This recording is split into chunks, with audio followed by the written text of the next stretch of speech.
bedarst in Ierland dat ze Iers praten. En dan komt bij de Sorben in Duitsland dat ze Sorbisch praten. En in Italië dat ze Sloveens praten. En weet ik al hier wat. En komt ook in Duitsland en daar praten ze dan op bepaalde plekken ook Fries. Die taal ben natuurlijk oors. Het ben oors voor het land. De cultuur is hier en daar oors. Maar de problematiek die ligt het overal op waar die Frieslandse inkomst. En doordat het zo isoleerd lijkt, had die mensen haar taal daar behouden. En dat is een vorm van Fries. De Friestaligen leren Nederlands. En het zou echt natuurlijk wezen, maar dat de Nederlandstaligen en ik weet ik wat, Duitsstaligen, Turkstaligen, neem het maar op dat die ik Fries leren. Welkom allereerst, leuk dat je luistert en misschien sjoggen naar de eerste serie podcasts van de Jong Fries Gemeenschap. We praten met een hele verschillende soorten mensen over verschillende onderwerpen wat betreft taal, identiteit en de cultuur in Friesland. En op dit moment zit ik hier met Henk Wolf. Welkom. Hartstikke leuk dus te best. Er is een hele prutte op het gebied van taal, denk ik dat wel steeds maar dat het zich voornamelijk concentreert. Ik kan heel prutte vragen. Maar misschien kunnen we even beginnen met even een introductie. Wat dorst de reden triet is taal en wat dorst, hoe is het zo kwam? We hebben het hik en time, want het is voornamelijk mijn Fries had het te maken natuurlijk. Susie zelf kwart introduceren kan op dat gebied. Ja, zeker. Ik ben Henk Wolf. Ik ben taalkundige en dat is inderdaad de reden triet. En het is net alleen nog mijn beroep, maar het is ook mijn hobby. Mijn vrouw die komt ook uit die hoeken, dus thuis hebben we het nog wel eens over. En zo groeit het. En ik moet zeggen, ik heb altijd het Fries zelfs heel nieuwsgierig gevonden. En voor de meeste mensen houdt het dan op als het uit Friesland komt. Maar ik heb op een gegeven moment in de jaren 90 ga ik het Friesland of het Fries in Duitsland ontdutsen. Dat kwam terug, ik zie het bij een internationale jongerenvereniging, het FIK. En wij gingen overal heen en de reden die daarbij weer Lietse talen. En god, ja, dan bedarst in Ierland dat ze Iers praten. En dan komt bij de Sorben in Duitsland dat ze Sorbisch praten. En in Italië dat ze Sloveens praten. En weet ik al hier wat. En komt ook in Duitsland en daar praten ze dan op bepaalde plekken ook Fries. En dan net helemaal dat wij dat doen, maar een beetje oors. Maar het ligt er genoeg op. Ja. Nou ja, en ik zie het zelfs als taalkundige, zie ik diep in die taal. Dus dan ontdek ik gewoon dat al je dingen net hetzelfde binnen. En dat is dan weer heel nieuwsgierig. En ik weet die tijd een beetje wat politiekerig. Dus dan denk ik van, daar was ik opkomen voor haar taal. En nou, dat vind ik dan echt nieuwsgierig. En ja, god, zo bouwt dat een beetje op. Kist wat uitgebreider ingaan op dat FIK? Want dat is een jongerenorganisatie, zei dus die de Friesland verbindt, of heb ik dat? Ja, onder meer. Dat zal ondertussen nog een beetje oorzaak. Het bestaat nog wel, maar ik had het idee dat het een beetje sliepend wordt is. Maar dat wie denk ik begin jaren 90. Ik ben in Ljouwert, ik ging naar een kamerke en op een gegeven moment ik van zo'n Fries boersboekje, een agendaatje. En daar steeg in van, er wie een jongerenvereniging en die wie speciaal voor het Fries en van minderheidstaal. Nou, dan dacht ik, dat is nieuwsgierig. Er staat een telefoonnummer bij van Sibra Post, dus ik denk, ik bel je gewoon eens op. Nou, en ik had een heel aardig gesprek met die jongen en die vertelde me van, nou, wij vliegen overal heen. En dacht ik, dat is dus echt een kant van het Fries. Het is net alleen maar de taal van Paken Beppen, en misschien van mensen om die heen. Maar er zit blijkbaar een internationale kant op en dat vond ik heel nieuwsgierig. Dus daar hadden ze pikken in de West en dat paste wel. En inderdaad, dan gist overal heen en het begon even mij, toen gingen we naar Hongarije, dacht ik. Daar zit een Duitsstalige minderheid. En in de kwaste keer wien wij overal heen vliegen. En dat is juist van, die taal ben natuurlijk oors. Het ben oors voor het land, de cultuur is hier en daar oors. Maar de problematiek die ligt het overal op waar die Frieslandse inkomst.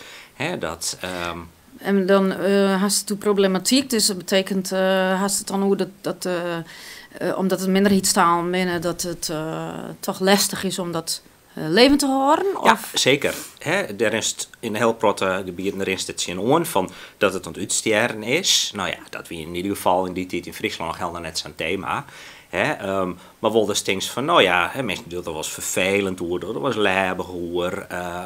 Je haalt wel eens, nou dan ben je aan het Fries praten en dan komt er iemand bij en die zei van, nou dan vindt het vervelend en dan was het oor op het Nederlands. En nou, al dat soort dingen, dat is juist daar ek. Ja. En als er zelfs correct een beetje wat bewuster ontworden bent van, nou ja, ze hebben de problematiek in het eigen gebied. Dan je oh ja, maar dat komt daar ek voor. Ja. En op een bepaalde manier haast dan niet een keer meer mijn Italiaan als mij in die tot ervaart mij de taal. Die ervaring. Ja. En, dat vond ik heel boeiend in die tijd. En verder, er zit een hele nieuwsgierige kant aan, want we hadden ook problematiek en het klinkt een heel zwier en dreig, maar het weer gewoon hartstikke gezellig. Want we doen eigenlijk gewoon hele leuke dingen. Met mijn borrelen en met mijn kano varen en keertsen met boetelanders en weet ik al je wat. Het is net alleen maar een probleem. Het is lang net alleen maar een probleem, want ja, God alleen een probleem is op een gegeven moment haast er nog een beetje van. Maar het was gewoon hartstikke leuk, het was hartstikke gezellig. En er was een heel soort contacten op, er was vriendskippen op. Ja.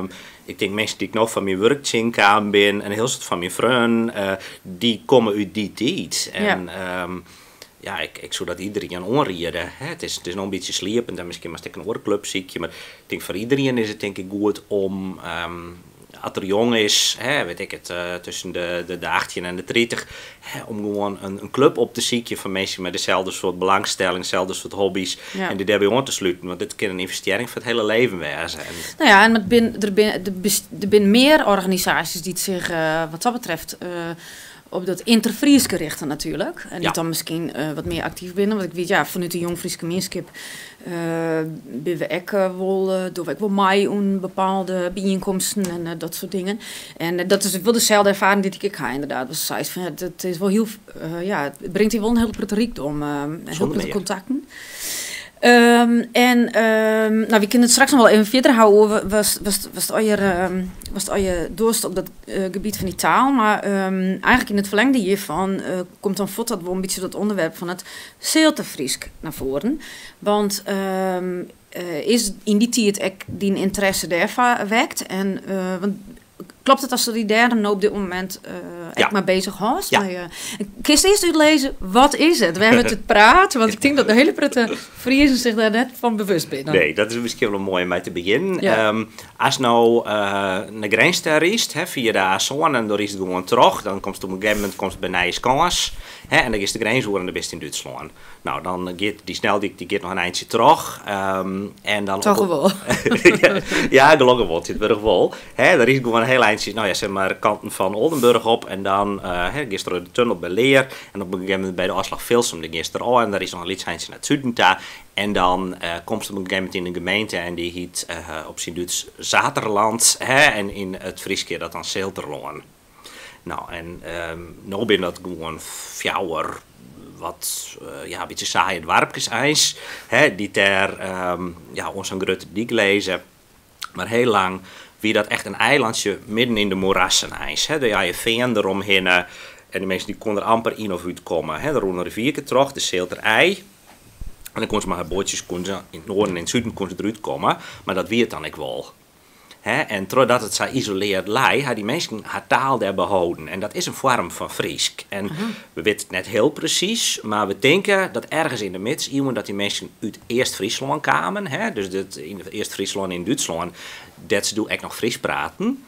En dat is daar al jaar uitstaan, ik al heel lang uitstaan. Maar die mensen die daarheen gegaan binnen, naar dat Zeelterloon, die zitten zo isoleerd. Dus die gaan altijd die taal vasthouden. Die hebben nooit de druk van boeten om een andere taal te praten. En dat is heel gek. Als daar dan komt, dan juist Fries komt die heen. Bedoel, het is net heel alles Fries. Het liep het op het Fries. Het liep het op ons Fries. Tenminste, zat wie dat kennen. Ja. Okay. Als het even een paar woordjes wist die het echt duidelijk aanwieken, dan kun je het goed verstaan. Ja, en dus dat is van nu historisch zo'n het bewaren bleun, omdat de meesten daar geïsoleerd wennen. Om hoeveel, want dan gaat het net om z'n volle meesten die dat dus nog het is Leeds. Het ben, de wijnen een 14.000 mensen nou. En we denken, en dat is een beetje schatting, dat ongeveer 2000 daarvan nog dat Zeelterfries praten kennen. De echte telling die is voor het laatst dingen in de jaren 90, in 1994. En toen hadden ze, volgens mij dat 2200 mensen ongeveer. Oh, dat is echt maar weinig. Dat stelt niks voor. En dat weer nog van een groot aantal oudere mensen. Dus je mag erop rekenen dat dat zelfs wat minder worden is in die tijd. Nou ben natuurlijk ook wel jonge mensen weer bijkwamen die het op school leerd hebben, want ze deden wel een proto op school de laatste jaren. Maar ik denk dat het best redelijk is om ervan uit te gaan dat het nou minder binnen als doel. Dus ik zei ze altijd maar voor de veiligheid nou om het wat te hoezen heen. En hoe bist u daarbij betrokken? Want u zei nog correct al van als je door de rondprutten op school. Dus ja, zeker. Het is wel mooi om te zien, want het is een hele hechte mierskip. Dat vernimst voor het dadelijk. En een paar mensen die zetten haar ervoor in. Die vinden dat echt belangrijk. En dat ben op meer mensen, vooral in het onderwijs, die dat zo'n beetje in haar baan wat drukker kennen. Verder ben dat alle mensen die het vrijwillig doen. En dan Perilien, dus zijn ze, we hebben eens echt in je nodig om u daar professioneel bij te ondersteunen.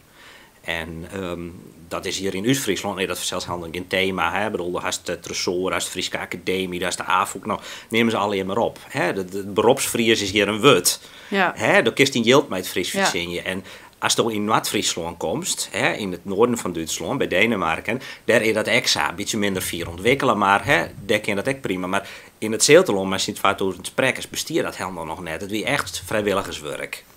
En ze zijn van, we zijn een erkende minderheid, die Orenfriesen hadden dat ook, en ze moeten wij extra niet aan haar.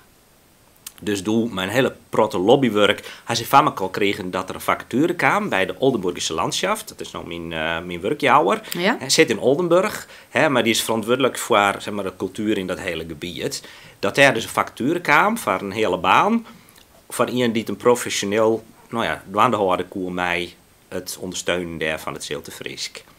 En die vacature, daar heb ik, wat is het ondertussen, 2 jaar geleden op reageerd. En ik ben daar onnaam. Ja. En zo ben ik dus de eerste, AFOK Friese Academie, Tresor, maar alles bij elkaar in een hele baan stoppen. Nou, die hele baan is een hele baan worden in de ren van de tijd. Oké, dus dat wel.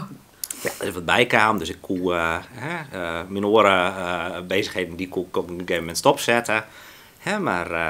Dus toen was hij dan ook gewoon fulltime mee bezig? Ja. En wat mag ik me erbij voorstellen? Wat is die taak? Wat dorst? Ik kan wel even vertellen, maar ik denk voor de mensen die dit echt helemaal weten willen, die mag even zien op de website seeltersk.de. Ja? Seeltersk met 2 e's. Daar staat het helemaal precies op. Ja, super. Want ik zeg een beetje, ik ben, Friese heel Academie. breed Het is enorm dan. breed. Ja. Ben ik in 2 dagen hetzelfde. Dus nee. wat mensen altijd heel bot naar de verbrekken, tot de verbeelding spreekt, dat is eigenlijk dat wij Friestalige pubquizzen organiseren. Oh, ja, dat kan ik me voorstellen. Dat met 2 vrijwilligers en dat is hartstikke leuk. Ja. Maar het idee van, dan mag die taal op een andere manier broeken kennen als alleen nog maar thuis. Ja. Maar als ik oren mensen zien komen die er enthousiast verbinden. Dus zij hebben op een gegeven moment van, ik organiseer altijd pubquizzen in het Duits. Die hier dat als student altijd dienen. En die zei van, ik zou dat hier ook wel leuk vinden, maar dan in Zeeltefriesk. Dus toen had ik de mensen bij zocht. En dan hadden we dat 3 keer dienen. En we wilden dit hier nog een 2e keer doen. En dan zou alle jaren, 12, 3 keer, zeg maar. Ja. Dus dat is 1 activiteit. En ben ik hele oren dingen. Ik doe ook wetenschap, dus ik onderzoek je het ook. Ik ga gelukkig wat geld te besteden. Dus op een gegeven moment heb ik gewoon de Friese Academie in hier om een grammatica van het Fries te schrijven. Want als het op een gegeven moment leermateriaal is, dat bewaren blijft, dan kan mensen opzoeken hoe het moet. Ja. Als het op een gegeven moment was dat er op school meer met die wordt, maar het leerboeken meidje, die moet ik ergens op baseerd wezen. Dan moet ik weten van hoe die taal in elkaar zit. Ja. Dat maar dat mag dan van nul of hoe we ophouden worden? Net helemaal van 0, zeg maar van 0, nog wat. Want er is hier in Friesland een man, Piet Kramer, die was net in Muldaan bij de JRVN. En die had, zo'n de jaren 60 had er heel vaak in het Zeeltelon West. Dat was een hobby van hem. En hij had daar ook een aantal woordboeken van maken en ook een Lieds grammaticaatje. Dus daar konden we dus al op baseren. Dus er was al een Liedse basis. Ja, er was een Liedse basis. En dat is wel een belangrijke basis. Want een heel protte, echt basale dingen had hij al uitzocht. En wat mooi is, hij had 200 gesprekken met mensen in het Zeeltelon had hij opname. Uit de periode zijn we ongeveer 1960 tot 2000. Dus door een periode van zo'n 40 jaar. Dus die kon je maar even beluisteren. En net alleen het beluisteren, dat is echt geweldig wat die man die had. Een groot deel ervan had er dus ook uitschreven. Oh ja, fantastisch. Wat een werk, hè? Dat, monnikenwerk. Dat kist wel zeggen, ja. Ja. Dus dat staat alle jaar op papier. Ja. En had het ook nog in een database zet. Dus die mensen van de Frieske Academie, die konden daar gebruik van maken. Ja.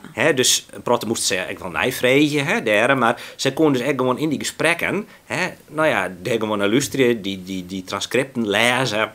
En zo kwamen ze direct achter van, oh, dat werkt hetzelfde als bij u. Of, dat is opvallend oors. Of, dat is een gekke constructie. Maar dat is wel een heel leuk en bijzonder proces. Want wie ben natuurlijk zelf wend, normaal gesproken, dan is het zo. Oké, dit is de taal, dit is de grammatica, de komst op squallen. Dan was het precies zo, maar de D's en de T's. En als het net zo is, dan is het fout. En je proces had dan dus eigenlijk oorsom best. Want toen luisterde naar van hoe doen de meesten het. Exact. En dan maatje we daar dan de regels. Dan zeggen we dat dit met de regels. Exact. Ja, exact. wat bijzonder, ja. Er bouwt echt wat op. Ja. En de vernims nou dat die boeken er binnen, dat mensen beginnen haar daarop te oriënteren. Want daar dat is populairder nou hier terug, hè? Dat denk ik wel. wel. Dus kijk van op squallen we er wat aandacht aan doen. Ja, en dat roen al. En gelukkig die leraressen die dat dienen hebben, weer heel actieve dames, die hadden er geld voor gekregen om hele mooie boeken te maken. Dat hebben ze dienen, dus dat erin. En de corona had natuurlijk heel vervelend geweest, want toen stond die alles stil. Ze hier op een gegeven moment, ik zei van, we jou in klas, jou we gewoon in het Fries les. Dus dan kregen ze oren vakkers als rekening en zij kregen ze in het Fries. Maar toen maar de corona, dat alles voor de camera moest, toen wie dat net met te realiseren. Nee. En dat komt nou gelukkig weer. Dus dat weer heel vervelend. Maar nou dat het eigenlijk een beetje voorbij is, just dat het weer komt. Ja. En nou kunnen we dus echt een broekmaatje van die nieuwe dingen die er binnen. En dat ben we nog heel dit verder aan het uitbreiden. Dus dat wordt nog meer. Maar er is duidelijk wat aan de gang. En een collega die zei laatst een Jimmy van... Doffenims nou, de laatste periode, dat mensen terecht weer oor haar. Ja. En ik denk, als iemand dat opvalt, dan is er dus blijkbaar wel wat aan het gebeuren. Ja, er moeten docenten opleiden worden. Ik van dan de schoolenderen en die taal wordt bestudeerd. Want, die docenten is nog wel een mooi punt, want dat is een groot probleem. Ja. Het is, sowieso een probleem, denk ik. Het is sowieso een probleem. Het is overal een probleem, überhaupt de mensen te vinden, die het voor de klas staan willen. Maar dan moest ik nog gewoon haar die het heel Fries praten kennen. Nou, dan gaan ze gelukkig gewoon de wie op een gegeven moment de vacature op een van de schoolenderen. En wie een jong vrommeske kreeg kleer met de Duitse pabo. En zij praten het heel te Fries en zij wil daar heel graag werken. Maar nou is in Duitsland, het is een enorm bureaucratisch land. Hij is een heel raar systeem. Je kunt net gewoon bij een squallen solliciteren. Dus je solliciteert bij het ministerie van Onderwijs. Oh. En dat deelt hij dan ergens in. Oh, zo ja. Dus uiteindelijk toch heel lang volhouden. En totdat zij net op oren vacatures reageerd had, is hij het uiteindelijk worden. Nou, daar was iedereen heel gelukkig mee. Ja. Maar vaak is dat heel lastig. Ja. En er is ook geen lerarenopleiding voor het Zeelte Friesk. Nee, dat is heel dan wel. Nee. Komt dat aan dan? Ben we met dwanden. Ja. Dat is een mooi project. Ja. Dus we willen het van onderop opbouwen. Als je het helemaal via de formele kanalen was, als in Duitsland, dan best je 50 jaar nog net begonnen. Dus wij zeggen ook gewoon, wij nemen gewoon leerkrachten die er al zitten. Ja.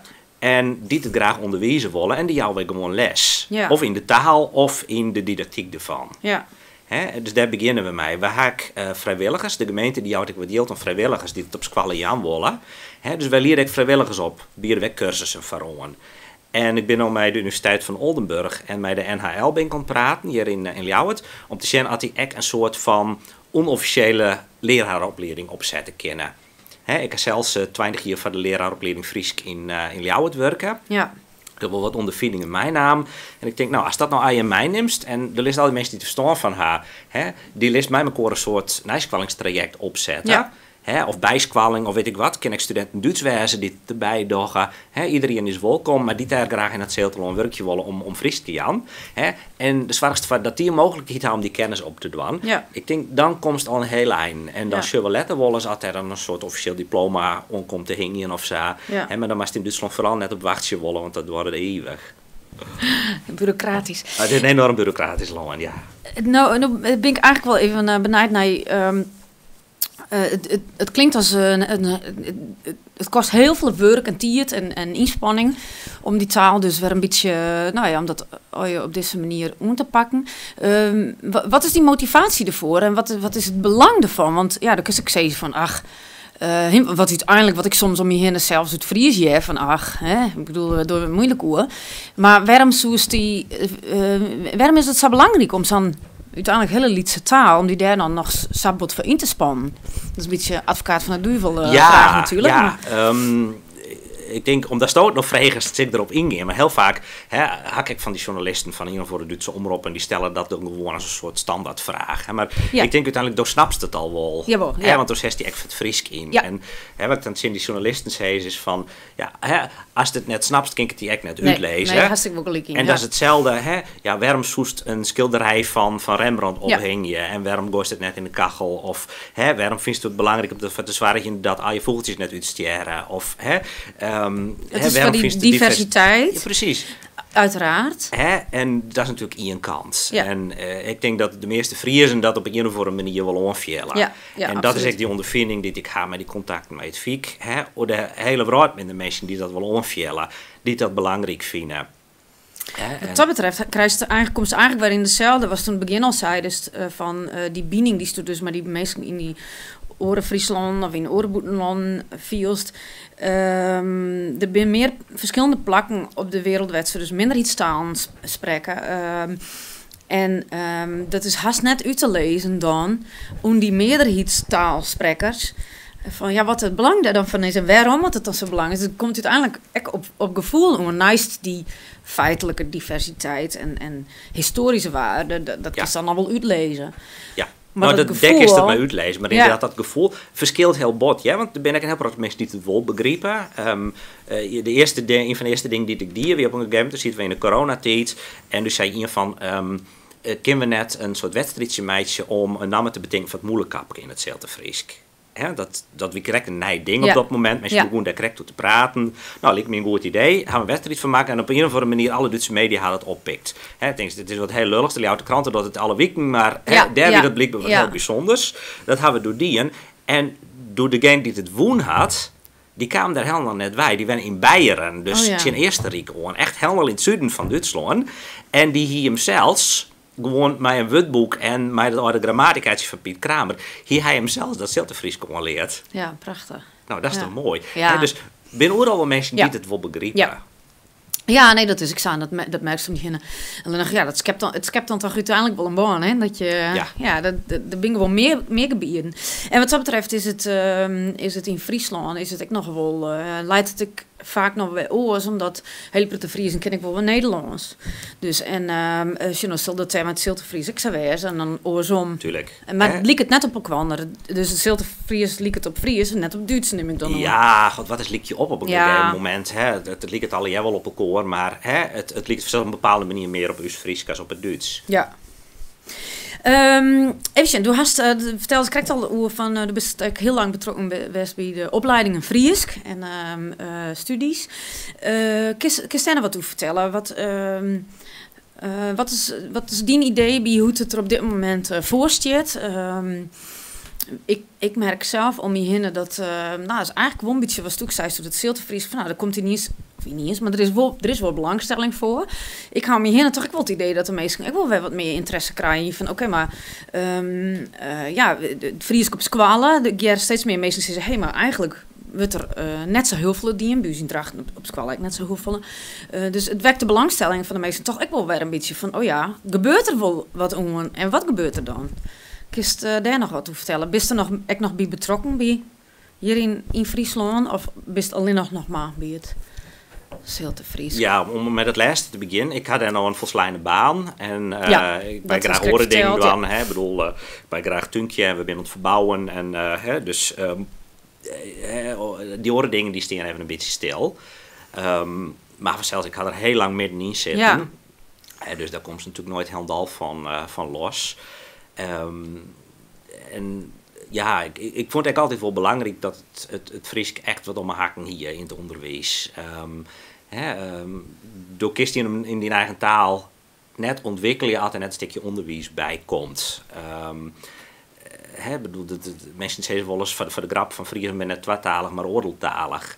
Als je in eigen taal net schreeuwen kist, dan wiekst uit naar het Nederlands zo gauw als het in WhatsApp-listje meidje was. Ja, dan is dat eigenlijk een beetje gek. Dan has die taal net compleet ontwikkeld. Dus ik vond het altijd wel belangrijk dat die daar echt in thuisvelen koerst.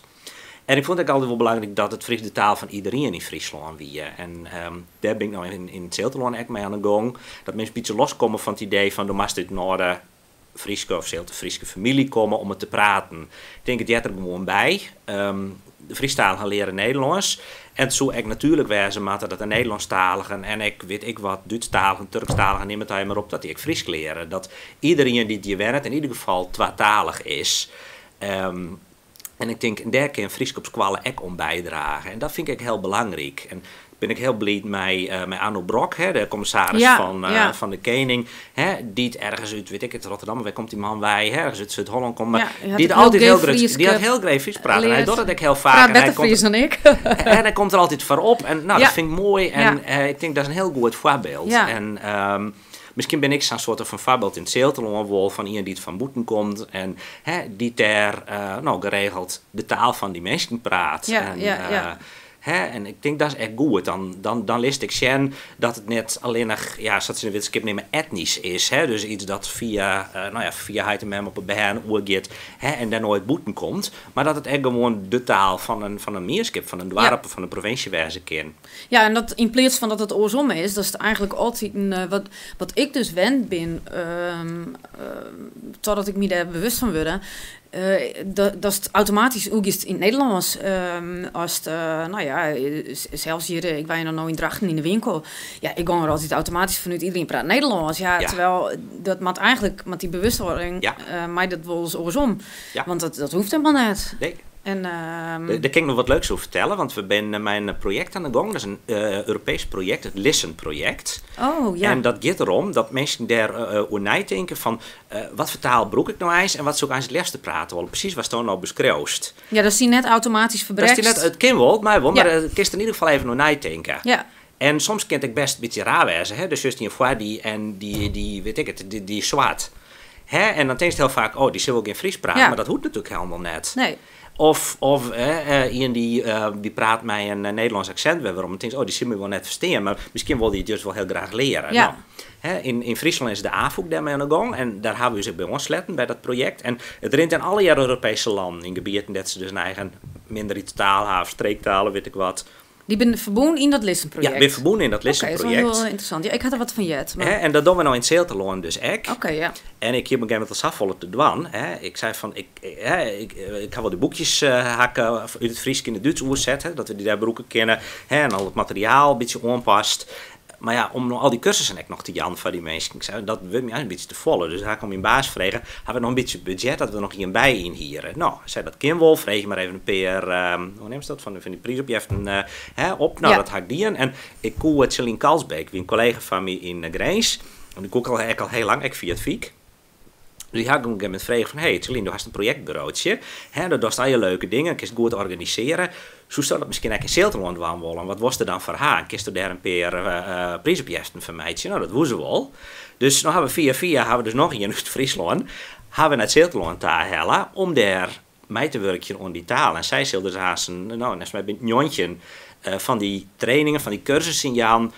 Dat groepjes mensen in bedrijven of koren of organisaties of weet ik wat, daar is mij elkaar op praten van wat praten we nou meestal bij de bakker of wat praten wij hier in uw vereniging of weet ik wat. En zo is dat ik oors gaan willen. En kunnen we dat ik regelen, ja. Ja, dat is dus het Listen-project. Dat is het Listen-project. Ja, super interessant. En ik denk dat ik dat ster al nogal een stukje bewustwording mij creëert. Zonder meer, ja. Werd teruggesteld een hele prettige verhoring is. Ik merk het bij mezelf. Ik ben er echt voor in verloren. Dat ik denk van, ik begin gewoon in de winkel staan als in het Fries. Want waarom net eigenlijk? Eigenlijk is het heel raar, hè? Is het hek?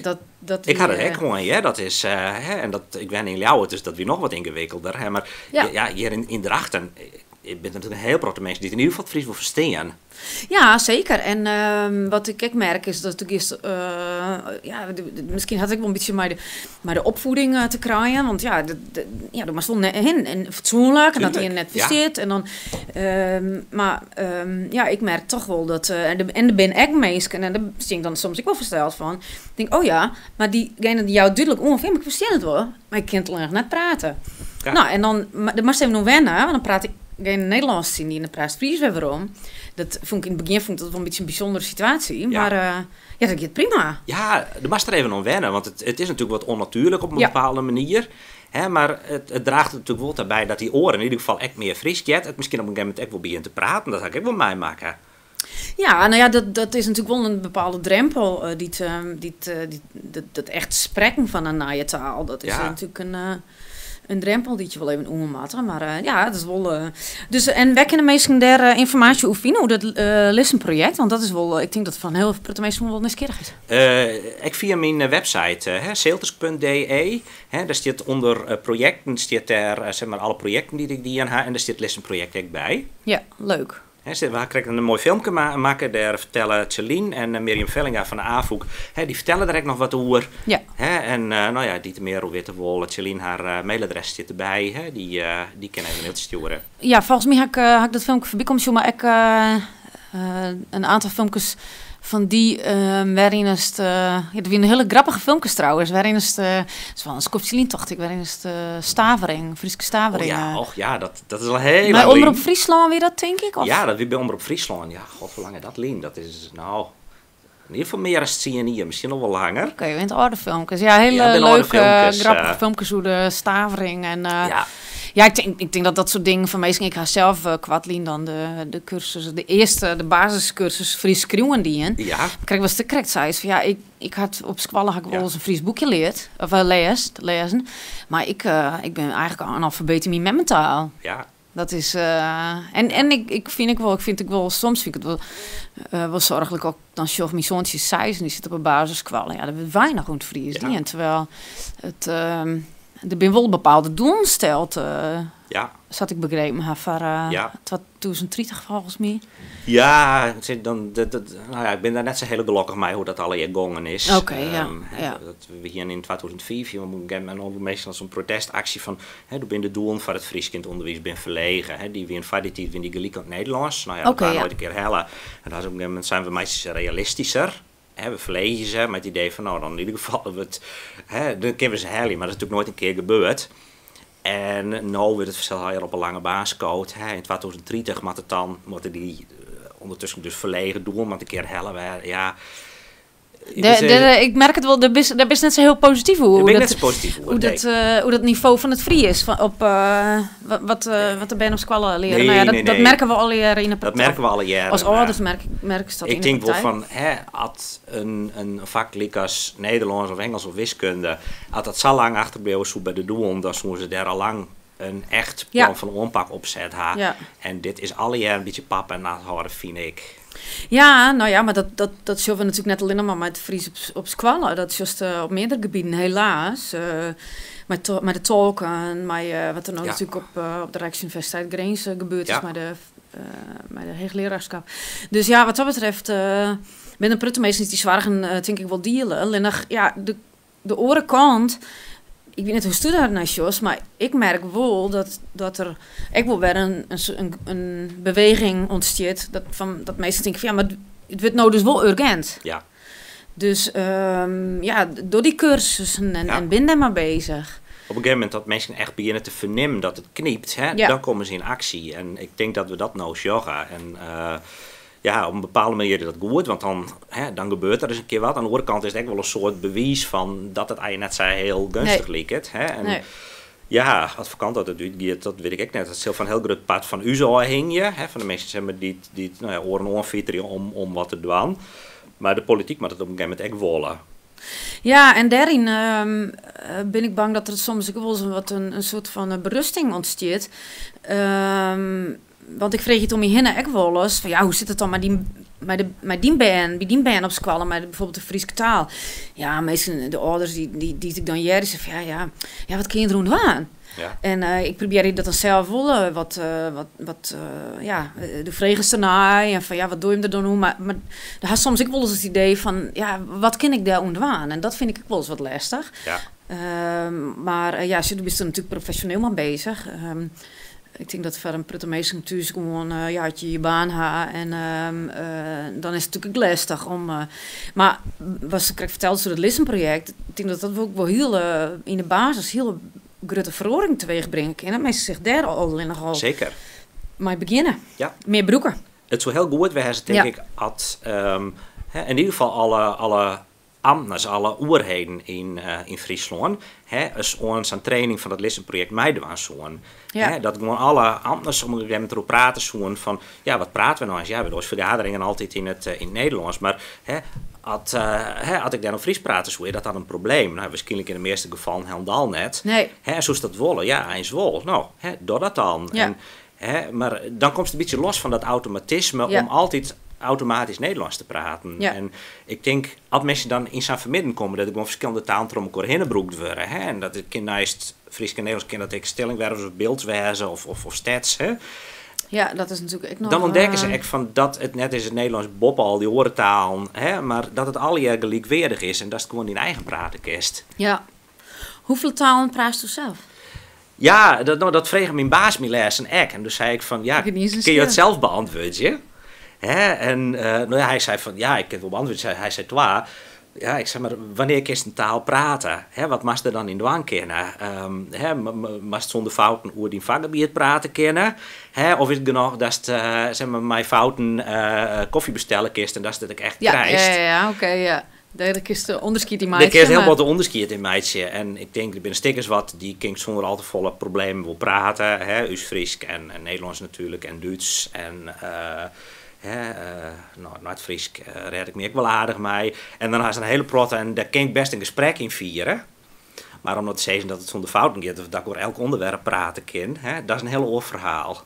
Maar dat kiest maar het Zilterfries, kiest hij zelf. Het gaat altijd beter. Ja. Ik praat het nou de oren 2 hier, praat het zo'n beetje alle dagen. Ja. Dus het helpt beter.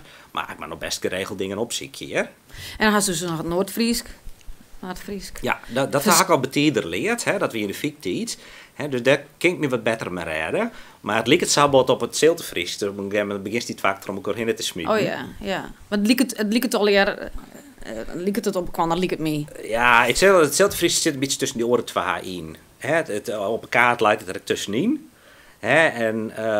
Fries is beïnvloed door het Nederlands. En het Fries van Noord-Friesland is beïnvloed door het Deens. En het Zilterfries is dan net zo beïnvloed door de taal, omdat het zo isoleerd lijkt. Ja. Dus dat is, denk ik, voor die beide oren is dat goed te verstaan. En zij kan die beide oren ook redelijk verstaan. Al is natuurlijk wel moeite met de Deense en de Nederlandse woorden die er dan in zitten. Ja, dat is nog het is heel nieuwsgierig. Dus ik volg ik denk dat een helper te Friesen dit ik al ja net weten van wat er al hier een orenfrieske taal nog. Ik denk de enige die het weten dat bij mensen die het Fries studeert, want daar zit het in de opleiding. Ja. Ik had die vakken zelfs ook miljoen.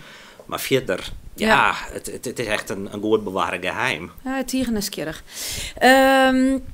Nou ja, je zelf eigenlijk al omkrijgt van ik ben, dit is mijn fulltime baan nou en daarnaast had ik het druk. Doe ben ik schreeuwer, dat is zelf ook dat dingen, wie ik ooit, dat is... Dingen, de wieest schreeuwer, dus kunnen we nog wat op dat gebied van die verwacht? Of nee, net op korte termijn, dat ik had te volle oren dingen te doen op dit moment. Ja, wat binnen er nog dingen waarvan als ze zei van nou, die wil ik echt concrete dingen die nou dwaan worst, die bereiken worst in mijn, nou ja, dan met Zilterfries. Ja, ik wil in ieder geval mijn baan veiligstellen.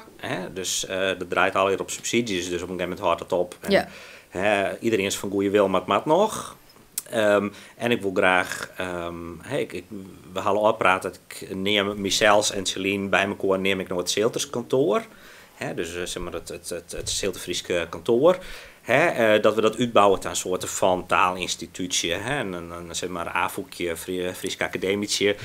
Alles wat bij elkaar, maar wat meer mensen erin. En de gemeente Zilterloon had al zei, nou als je hem dat slaagt, dan krijg je van ons een huis. Dat zijn een huis kocht dat er heel geschikt voor is. En dat mij weer een broek heb. Nou, dat lijkt het me prachtig. Dus dat is wel een doel voor de komende jaren. Ja, en verder, ik kan zoveel herinneren de dingen. Ik bedoel, dat schreeuwen was correct zei. Dus dat komt direct net van, ik schreeuw alle weken een column voor de kranten daar in de regio, over het Zilterfriesk. Ja, dan op een gegeven moment kan ik mijn Ajax wel kwijt. En ook direct net nog een boek bij te schreeuwen. Kost ik een prototype? Ja. Kost ik een prototype, ja. Ja, dan moet ik inspiratie komen dan. Precies. En dan moet er nog op papier. Precies. Wat ik me soms afvraag, ik mijn orenfrieske schreeuwers, want dus is het heel erg in die taal. Dat ben natuurlijk, er has verschillende niveaus. Ik had een die basisopleiding voor schreeuwen die. Als echt die rijkdom in die Frieske woordenschat vergrutje was. Hoe is dat? Is dat echt alleen nog maar een kwestie van talent en ervaring? Kist dat ik leren? Ja, dat kist het leren. Ik denk het belangrijkste is een hele protte lezen. Ja. Hè? En dan net alleen nog de nijste boeken, die krijgt er een periode uitkwam binnen, maar voor een hele lange periode. Dat doe ik bij de NHL werken, de studenten Friesk. Die moesten eigenlijk gewoon heel protte boeken lezen uit verschillende perioden, want ja, daar werd een taal rieker van. Ja, toch wel waarom in die historie van... Ja, waarom in de historie? Net alleen nog. We moeten maar moderne dingen bij. Dan was ik net praten, als het meestal 100 jaar in praten. Maar dan had je wel meer dingen des je kiezen kist. Ja. En ik denk, dat is heel belangrijk. Ja. En zeker bij het schreeuwen. Ik denk, bij het praten, dan houden we toch meer dus eigen, denk ik. Maar bij het schreeuwen is het natuurlijk wel vaak wel heel fijn als het ook gewoon... uit meer verschillende woorden en constructies kiezen kist. Als alleen nog was van hoe ze het mij kregen haast. Ja, dus vooral uit verschillende periodes lezen. Ja, zeker. Ik lees ik vaak met een stukje papier erbij en een pen. En als ik dan wat zin kom dat ik net koer, dan noteer ik het even. Ja, nou, dan ben ik ben er net zo heel lang nog maar per jaar dat ik echt Friese boeken lees. En dan ben ik maar begonnen, maar op een gegeven moment toch een keer wel ophouden. Want dan merk ze dus inderdaad hoe beperkt die woordenschat in die eigen memmetaal uiteindelijk is. Ja. En dat vond ik wel heel confronterend. Ja? Want ik denk van, ja, maar luister, dat is mijn memmetaal en ik praat Fries. Ja. Maar was dan die echt wel... was ik wel wist van, ja, dat gave Fries, ja, dat praat ik ook net. Dus ja, dan wist ik wel een beetje van... nou ja, er is nog wel volle meer te heljen. Ja, inderdaad, de Friese boeken begist te lezen. Want ik moest er echt om wennen. Ja. Om Fries lezen, ondanks dat het die memmetaal is. Ik kan me best vaststellen. Ja, maar dan krijgen we zo'n dan even opschreeuwen en opziekje. Ja. En dan best eerst, als het best in het Fries lezen, dan haast hij zelf wel even mee bezig. Ja, bedoel, het komt hier net omwaaien, maar het is natuurlijk bij het Nederlands en kennis, die is natuurlijk gewoon, van, weet ik het, wanneer begin je met lezen, en hier is 5 best, dan heb je het in hele leven terug. En dat maakt bij het Fries, maar dat al je erin halen. Ja, nee, dat klopt, helemaal. Ik denk dat we sowieso een heel stuk rieker worden binnen qua informatie. We hebben een heel prettig jet van die nou. Ik denk dat we wel even samen gearvetje onder wat we dus interviews publiceren, de informatie. Dat is die website en inderdaad het listenproject. Dus dan kunnen mensen het ook weer waarom ziek je als ze dingen jet waarin ze geïnteresseerd binnen. En ik hoop dat we nog eens een vervolgmaatje kennen, maar van nood denk ik dat er al van pruttenmeestingen hele naaie ding naar voren kwam binnen. En ik wil die in ieder geval van harte bedanken. 10 dank voor die komst en even om die verhaal te doen. Nou, ik vond het mooi om erbij te wijzen. Dankjewel.